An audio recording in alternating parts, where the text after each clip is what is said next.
अस्सलाम वालेकुम, मेरा नाम है रमशा इकबाल और आज हम लोग चैप्टर नंबर 9 ट्रांसपोर्ट का लेक्चर नंबर 13 स्टार्ट करने वाले हैं। और आज हमारा टॉपिक है कार्डियोवैस्कुलर डिसऑर्डर्स। ये हमारा लास्ट टॉपिक है इस चैप्टर का और आज हम लोग ये वाला चैप्टर भी कंप्लीट कर लेंगे और 9th क्लास हमारी कंप्लीट हो जाएगी। ठीक है, तो कार्डियोवैस्कुलर डिसऑर्डर्स की बात करें तो ये ऐसी डिजीजेस होती हैं जो कि अकर करती हैं हार्ट और ब्लड वेजल्स में। कार्डियो का मतलब ही हार्ट से रिलेटेड होता है, ठीक है, और वेस्कुलर का मतलब ब्लड वेसल्स। तो जो भी हमारे पास डिजीजेस अकर होती हैं हार्ट में या ब्लड वेसल्स में, उसको हम लोग कलेक्टिवली कहते हैं कार्डियोवैस्कुलर डिसऑर्डर्स। ये वाली जो डिसऑर्डर्स होती हैं ऑलमोस्ट इनका सिमिलर इनके कॉजेज होते हैं कि मतलब ये किस तरह से अकर होते हैं, इनका पूरा मैकेनिज्म ये किस तरह से अंदर डिजीज कॉज करते हैं और इसको हम लोग ट्रीट कैसे करेंगे, ये सारे इनकी चीज़ें सिमिलर ही होती हैं। ठीक है, इन दोनों की जो ये डिसऑर्डर्स अकर होते हैं दोनों में, हार्ट और ब्लड वेसल्स में। रिस्क फैक्टर्स की बात करें जो इन डिसऑर्डर्स को कॉज कर सकते हैं, इसमें आते हैं कि हमारे पास अगर एज बहुत ज़्यादा हो गई है, इसके अलावा डायबिटीज़ हुई है, इसके अलावा ओबेसिटी यानी कि ओवरवेट हुआ है बॉडी का। उसके बाद आता है कि अगर तो हमारे पास लिपिड्स और ट्राइग्लिसराइड्स, लिपिड्स भी वो वाले जिनकी डेंसिटी कम होती है, अगर तो ट्राइग्लिसराइड्स या लो डेंसिटी लिपिड्स की कंसंट्रेशन बहुत ज़्यादा हो गई है ब्लड में, तो इसमें भी हमारे पास ये डिसऑर्डर अकर हो सकते हैं। लिपिड की एग्जांपल है जैसे कि कोलेस्ट्रॉल है, ठीक है, तो इसमें अगर हमारे पास ब्लड के अंदर बहुत ज़्यादा उसकी कंसंट्रेशन हो गई है तो उसमें भी ये वाले डिसऑर्डर्स अकर हो सकते हैं। इसके अलावा आता है कि हाई ब्लड प्रेशर है बहुत ज़्यादा, और टोबैको स्मोकिंग है, स्मोकिंग करते हैं उसकी वजह से भी हो सकती है। इसके अलावा आता है सेडेंटरी लाइफस्टाइल। सेडेंटरी का मतलब होता है कि ज़्यादातर जो है वो बैठे रहना और इस तरह का लाइफस्टाइल होना, ज़्यादा एक्टिविटीज़ नहीं करनी, तो इसमें भी ये वाले डिसऑर्डर्स अकर हो सकते हैं।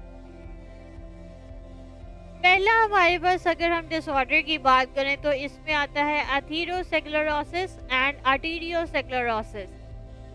ये दोनों जो है हमारे पास डिजीजेस होती हैं आर्टरीज की, ठीक है, और इन आर्टरीज में अगर हमारे पास डिजीजेस अगर हो गई हैं तो इन डिजीजेस की वजह से हार्ट डिजीजेस भी हो सकती हैं।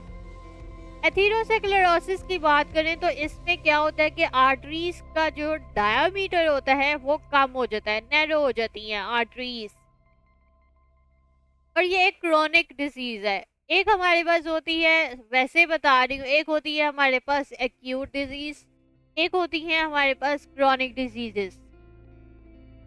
एक्यूट डिजीजेस वो वाली होती है जो कि छोटे टाइम पीरियड में होती है और बहुत सडन होती है और बहुत स्वेयर हो जाती है।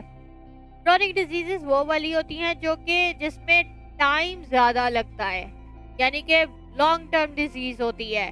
ठीक है, एक्यूट डिजीज जो है वो शॉर्ट टर्म डिजीजेस होती हैं। क्रोनिक डिजीज में क्या होता है कि ऐसी डिजीज होती है जिसमें बहुत ज़्यादा टाइम लगता है डिजीज को अगर होने में, मतलब आहिस्ता आहिस्ता डिजीज स्वेयर होती जाती है। इसमें टाइम ड्यूरेशन क्या होती है, ज़्यादा होती है। ये क्रोनिक डिजीज है एथेरोस्क्लेरोसिस। इसके अलावा ये अकर किस तरह से होती है, इसमें ये होता है कि आर्टरीज के अंदर एक्यूमुलेशन हो जाती है फैटी मटेरियल्स की, कोलेस्ट्रॉल की या फिब्रिन की। वही बात बताई हुई है कि लिपिड्स की क्या होती है, अंदर एक्यूमुलेशन हो जाती है, जमा होना शुरू हो जाते हैं। ठीक है, फिब्रिन कहते हैं, ये एक प्रोटीन होती है। अगर तो हमारे पास कंडीशन स्वेयर हो रही है तो उससे क्या होता है कि आर्टरीज क्या होती हैं वो सही प्रॉपर तरीके से कॉन्ट्रैक्ट और रिलैक्स नहीं कर पाती।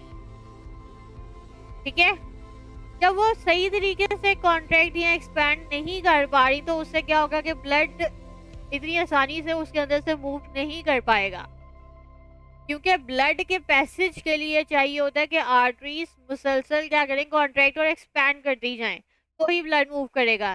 लेकिन क्योंकि कंडीशन अब स्वेयर हो गई है तो वो प्रॉपर तरीके से एक्सपैंड और कॉन्ट्रैक्ट नहीं कर पा रही, तो जिस वजह से ब्लड का पैसेज भी डिफिकल्ट होगा।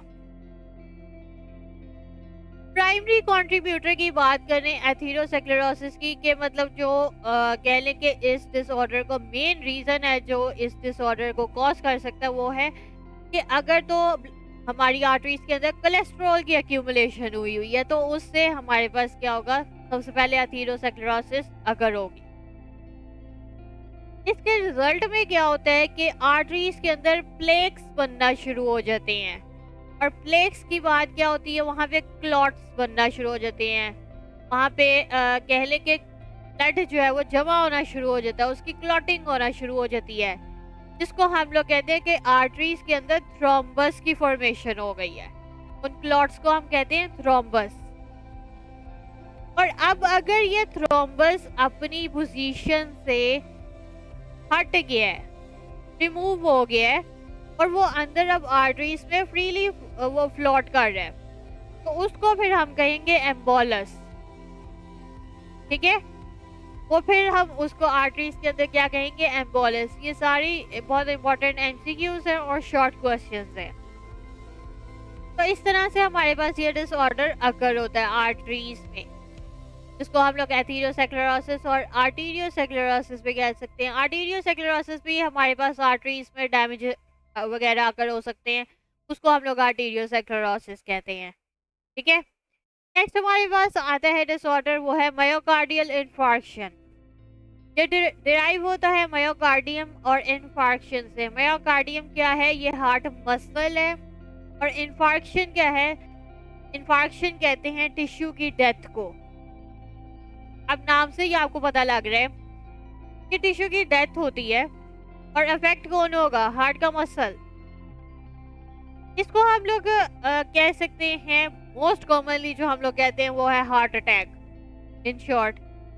ठीक है, ये अक्कर किस तरह से होता है, इसमें ये होता है कि जो ब्लड सप्लाई जा रही होती है पर्टिकुलर पार्ट में, हार्ट के पर्टिकुलर पार्ट में जो ब्लड की सप्लाई जा रही होती है वो इंटरप्ट हो जाती है, और जिसकी वजह से क्या होते हैं, हार्ट के जो मसल्स होते हैं उनकी डेथ हो जाती है। इसकी वजह से क्या होता है, हार्ट अटैक अकर होता है।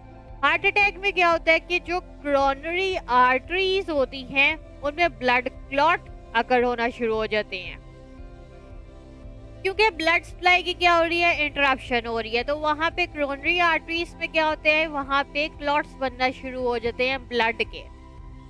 कोरोनरी आर्टरीज हम लोगों ने लास्ट लेक्चर में देखा था कि ये वो वाली आर्टरीज होती है जिन्होंने सप्लाई करना होता है ब्लड को टू द हार्ट। ठीक है, और साथ में इसने जो है हार्ट के मसल्स को ऑक्सीजन या दूसरे न्यूट्रिएंट्स प्रोवाइड करने होते हैं। अब इन कोरोनरी आर्टरीज में जब ब्लड क्लॉट्स अकर हो रहे हैं, जिसकी वजह से क्या होता है कि हार्ट अटैक अकर हो सकता है, और ये मेडिकल इमरजेंसी होती है, जिसकी वजह से मैन और वुमेन की क्या होती है, थ्रू आउट द वर्ल्ड हमारे पास बहुत ज्यादा डेथ्स अकर हो रही हैं हार्ट अटैक से। सिम्टम्स की बात करें तो इसमें क्या चीज होती है कि जिससे हमें फील हो के हार्ट अटैक होने वाला है, या इस तरह के सिम्टम्स जो अकर होते हैं, इसमें क्या होता है कि फेयर चेस्ट पेन होती है। इसके अलावा फीलिंग आती है बहुत ज्यादा कि वहाँ पे चेस्ट में बहुत टाइटनेस है, प्रेशर है, या स्क्वीजिंग है। स्क्वीजिंग कहते हैं जैसे कोई चीज निचोड़ रहे हैं अंदर, तो इस तरह की जो है वो फीलिंग आती है, बहुत टाइटनेस चेस्ट की जो है वो फील होती है। ठीक है, पेन की बात करें तो पेन ज्यादातर जो है वो लेफ्ट आर्म में होती है, लेकिन पेन हमारे पास रेडिएट कर सकती है लोअर जॉ में भी, इसके अलावा नेक में भी, राइट आर्म में भी जा सकती है, और बैक में भी जा सकती है। ठीक है, इसमें होता क्या है, इसमें या तो लॉस ऑफ कॉन्शियसनेस हो सकता है, या फिर हमारे पास सडन डेथ हो सकती है, फौरन से डेथ हो जाएगी। ठीक है, ट्रीटमेंट की बात करें इस डिसीज की, अगर हम लोगों ने ट्रीट करना है तो इसमें ये आता है कि या तो हम लोग ऑक्सीजन की सप्लाई दें, एस्प्रिन हमारे पास टैबलेट होती है वो दे सकते हैं। इसके अलावा सबलिंगुअल टैबलेट है ग्लिसराइल ट्राइनाइट्रेट की, वो दे सकते हैं। सबलिंगुअल टैबलेट वो वाली होती है जो हम लोग ने टंग के नीचे रखनी होती है और वो सलाइवा की वजह से ही वो डिजोल्व हो जाती है। इस तरह की टैबलेट होती है, ठीक है। तो हम लोग ग्लिसराइल ट्राइनाइट्रेट की सबलिंगुअल टैबलेट दे सकते हैं, एस्पिरिन दे सकते हैं, इसके अलावा ऑक्सीजन की सप्लाई दे सकते हैं। ज़्यादातर केसेस में हम लोग इसको ट्रीट करते हैं दो चीज़ों से, या तो हम लोग एंजियोप्लास्टी करते हैं या हम बाईपास सर्जरी करते हैं। एंजियोप्लास्टी में क्या होता है, अब हमें पता है कि जो ब्लड वेसल्स हैं उनका डायमीटर या तो कम हो गया है, नैरो हो गई हैं, या फिर वो बिल्कुल बंद हो चुकी हैं, क्लॉट्स बन गए हुए हैं अंदर ब्लड वेसल्स के अंदर, ठीक है। तो हम लोग क्या करते हैं कि एंजियोप्लास्टी से उसको वाइड करते हैं, उसका डायमीटर ज्यादा करते हैं ताकि इजीली ब्लड का पैसेज हो सके। दूसरा हमारे पास आता है बाईपास सर्जरी। बाईपास सर्जरी में क्या होता है कि पेशेंट की ही बॉडी से हम लोगों ने कहीं से भी आर्टरीज और वेन्स को मतलब लेना है और उसको हम लोगों ने कोरोनरी आर्टरीज में जाके इंसर्ट कर देना है, ग्राफ्ट कर देना है, इंसर्ट कर देना है कोरोनरी आर्टरीज, ठीक है। जिसकी वजह से क्या होता है, उस पर्टिकुलर पार्ट में ब्लड सप्लाई हमारे पास इम्प्रूव हो जाती है टू द हार्ट मसल्स, क्योंकि पहले हमारे पास कोरोनरी आर्टरीज में क्या हुआ था, ब्लॉकेज हुई थी ना। तो इस तरह से हम अगर कहीं किसी और पार्ट से ब्लड वेसल्स उसके अंदर इंसर्ट कर दें तो इस तरह से ब्लड सप्लाई को हम लोग इम्प्रूव कर सकते हैं। अब मैं आपको ये बुक से पढ़ा देती हूँ कि हम लोगों ने कहाँ से कहाँ तक स्टडी किया है। यहाँ से हम लोगों ने स्टार्ट की है। सबसे पहले तो कार्डियोवैस्कुलर डिसऑर्डर्स हमने स्टडी किए हैं, कौन सी डिसीजेज होती हैं जो कि हार्ट और ब्लड वेसल्स की होती हैं, और कलेक्टिवली हम लोग इसको कहते हैं कार्डियोवैस्कुलर डिसऑर्डर्स, ठीक है। रिस्क फैक्टर्स इसके कौन कौन से आ सकते हैं, ये इंपॉर्टेंट शॉर्ट क्वेश्चन है, ठीक है। एथेरोस्क्लेरोसिस एंड आर्टेरियोस्क्लेरोसिस, ये पूरा मैंने आपको पढ़ा दिया है। It has been estimated that the cardiovascular disorders are the major cause of sudden non-accidental deaths in developed as well as in developing countries. Cardiovascular disorders की वजह से हमारे पास बहुत ज़्यादा डेथ्स अगर होती हैं, दोनों हमारे पास कंट्रीज आ सकते हैं, इसमें डेवलप्ड भी हैं और डेवलपिंग भी हैं, ठीक है। उसके बाद हमारे पास मायोकार्डियल इन्फार्क्शन को भी हम लोगों ने स्टडी कर ली है। Approximately 1/4 of all myocardial infarctions are silent, यानी कि 1/4 जितनी भी हमारे पास ये इन्फार्क्शंस अगर होती हैं वो हमारे पास हमें पता ही नहीं होता कि ये अंदर हमारी बॉडी के ये काम चल रहा है। That is without chest pain or any other symptom, यानी कि इसके अंदर कोई सिम्टम ही शो नहीं होता। A silent heart attack is more commonly in elderly, in patients with diabetes mellitus and after heart transplantation. ये जो साइलेंट हार्ट अटैक होता है ये ज्यादातर कौन से लोगों पे अगर होता है, जो एल्डरली हैं या हमारे पास जो पेशेंट्स हैं डायबिटीज वाले पेशेंट्स हैं, इसके अलावा या किसी की हार्ट की ट्रांसप्लांटेशन हुई है तो उन पेशेंट्स के अंदर भी साइलेंट हार्ट अटैक बहुत कॉमन है, ठीक है। ये इस तरह से हमारे पास कोरोनरी आर्टरीज में ये प्लेक्स बनते हैं और ये डेड हार्ट टिश्यूज हैं जो शो करवाया हुआ है।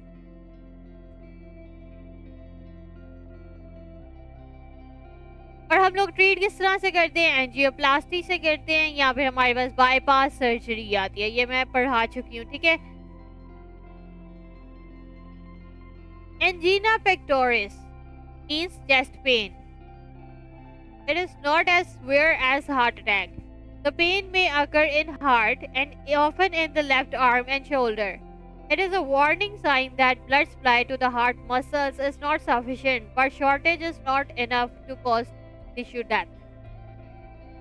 एंजीना पेक्टोरिस जो होता है इसका मतलब होता है कि चेस्ट पेन होती है इसमें, ये इतना स्वेयर नहीं होता जितना हार्ट अटैक होता है। और इस पेन में क्या होता है, ये कहाँ पे अकर होती है, हार्ट में, इसके अलावा लेफ्ट आर्म में और शोल्डर में। ये वार्निंग साइन होता है एक तरह से कि हमारे पास जो ब्लड सप्लाई है जो हार्ट मसल्स में जा रही है वो प्रॉपर तरीके से नहीं जा रही, जितनी चाहिए उतनी नहीं जा रही, ठीक है। और जिसकी वजह से हमारे पास टिश्यू डेथ हो सकती है। World health heart day is held on 28 September every year throughout the world. Its objective is to help people better understand their personal risk of cardiovascular disorders. कि हमारे पास 28 सितंबर को ये मनाया जाता है वर्ल्ड हार्ट डे, और इसमें हम लोगों ने क्या बताना होता है कि लोगों को पता लगे कि कौन कौन से रिस्क हैं कार्डियोवैस्कुलर डिसऑर्डर्स के, अवेयरनेस दी जाती है। Cardiovascular disorders are the cause of 12% of adult deaths in Pakistan. Adult deaths में 12% जो हम लोग देखें डेथ्स जो हो रही है वो कार्डियोवैस्कुलर डिसऑर्डर्स की वजह से हो रही हैं। हाइपरटेंशन यानी कि ब्लड प्रेशर जिसमें ज़्यादा हो जाता है नॉर्मल की निस्बत, ये हमारे पास सबसे कॉमन कॉज है कार्डियोवैस्कुलर डिसऑर्डर्स का पाकिस्तान में। There are over 12 million hypertension patients in Pakistan. Pakistan में 12 मिलियन पीपल हैं जिनको ये हाइपरटेंशन का प्रॉब्लम है। About 10% of our population is diabetic. 10% हमारी जो पॉपुलेशन है वो डायबिटिक भी है, जिनको डायबिटीज है। According to the World Health Organization, in Pakistan, 1 in 7 urban adults is obese. मतलब 7 अगर आप एडल्ट लें उसमें हर एक बंदे को क्या है वो ओबीस है, यानी कि उसका ओवरवेट है बॉडी का। ठीक है, तो इस वजह से सबसे ज़्यादा डेथ्स जो है वो पाकिस्तान में इतनी ज़्यादा हो रही हैं कार्डियोवैस्कुलर डिसऑर्डर्स की वजह से। तो आज हमारा ये कह लें कि चैप्टर भी कंप्लीट हो गया, टॉपिक भी कंप्लीट हो गया। नेक्स्ट लेक्चर में मैं आपको बताऊंगी मेन इम्पॉर्टेंट कौन से शॉर्ट क्वेश्चंस हैं और एमसीक्यूज और लॉन्ग क्वेश्चंस हैं, वो ऐसे रिकॉल कर लेंगे। इसके अलावा ये इम्पॉर्टेंट शॉर्ट क्वेश्चंस ही के तौर पे ज़्यादातर आता है, लेकिन आप एज अ लॉन्ग क्वेश्चन भी इसको याद कर लें। जब आप शॉर्ट क्वेश्चंस के लिए तैयार करेंगे तो ऑटोमेटिकली लॉन्ग क्वेश्चन के लिए भी तैयार हो जाएगा। ठीक है, और एमसीक्यूज के लिए ये बहुत ज़्यादा इम्पॉर्टेंट टॉपिक है, और ये सारे इसके आपने ये ब्लॉक्स वगैरह भी ये सारे याद करने हैं। पूरी बुक के जितने भी ये दिए होते हैं ये सारे याद करने हैं, ये बहुत इंपॉर्टेंट एमसीक्यूज होते हैं। ठीक है, तो अगर आपको वीडियो पसंद आई है तो लाइक करें, शेयर करें, सब्सक्राइब करें। अगर किसी चीज़ की समझ नहीं आई तो नीचे कमेंट्स में पूछें। लिंक आपको नोट्स का डिस्क्रिप्शन में मिल जाएगा, साथ में कोड लिंक दिया हुआ है जो कि प्रोडक्ट स्टोर है। आप वहाँ पे जाएं, कोई चीज़ बाय करना चाहते हैं तो कर सकते हैं। तो आज के लिए इतना ही, अल्लाह हाफिज़।